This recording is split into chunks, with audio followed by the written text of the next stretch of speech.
might be termed the age of abundance. And that this is my prediction, will be an age of abundance for everyone. The dangers would be the artificial general intelligence or digital superintelligence decouples from a collective human will and goes in a direction that for some reason we don't like, of whatever direction it might go. That's sort of the idea behind Neuralink is to try to more tightly couple collective human will to digital superintelligence,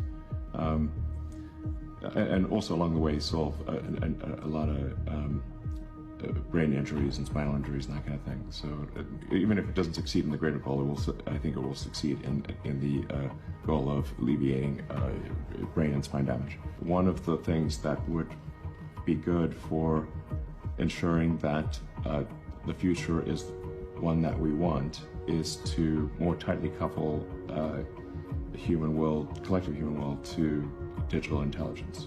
The issue that we face here is that we're already a cyborg, if you think about it. The computers are an extension of ourselves. And when we die, we have like a digital ghost. All about text messages and social media and emails, and it's quite eerie actually when someone dies but everything online is still there. But you say, like, what's the limitation? What is it that inhibits human-machine symbiosis? It's the data rate. When you communicate, especially with a phone, you're moving your thumbs very slowly. So you're like moving your two little meat sticks at a rate that's maybe 10 bits per second, optimistically 100 bits per second. And computers are communicating at the gigabit level beyond. I mean, the fundamental principles of reading neurons, sort of doing read-write on neurons with tiny electrodes have been demonstrated for decades.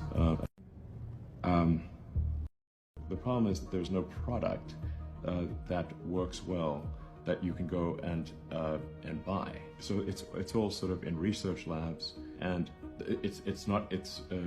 like there's always like some cord sticking out of your head, and it's quite gruesome, and it's really there's no good product that actually does a good job and is high bandwidth and safe and something that you could buy and would want to buy. So, but in it, the way to think of the Neuralink device is kind of like a Fitbit or an Apple Watch that's where we take out a sort of a small section of skull about the size of a quarter, replace that with what in many ways really is very much like a Fitbit, Apple Watch, or some kind of smartwatch thing, but with tiny wires, very very tiny wires, wires so tiny it's hard to even see them. And it's very important to have very tiny wires so that when they're implanted, they don't damage the brain. Well, we have put in our FDA application to have aspirationally do the first human implant this year. It really will be many years before we have anything approximating a high bandwidth neural interface that allows for AI-human symbiosis.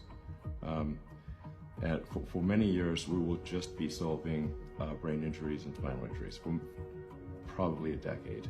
And this is not something that will suddenly, one day, we'll have this incredible sort of whole brain interface.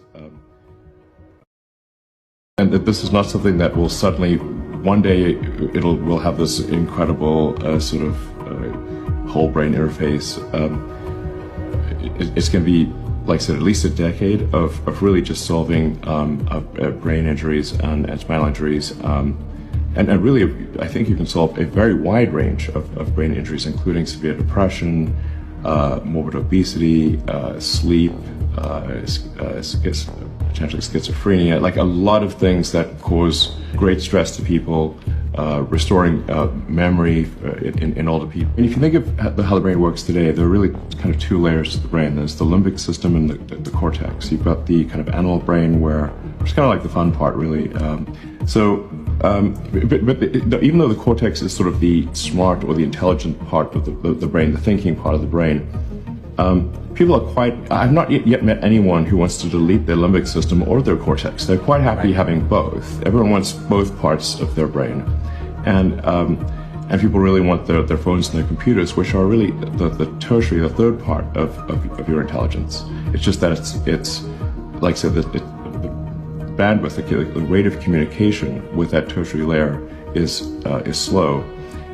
And it's just a very tiny stroll to this tertiary layer, and we want to make that tiny stroll a big highway. And I'm definitely not saying that this is going to solve everything, or this is, it's the only thing. It's something that might be helpful. And worst case scenario, I think we solve some important brain injury, spinal injury issues, and that's still a great outcome. I think this is important for maximizing the probable lifespan of humanity or consciousness. Human civilization could come to an end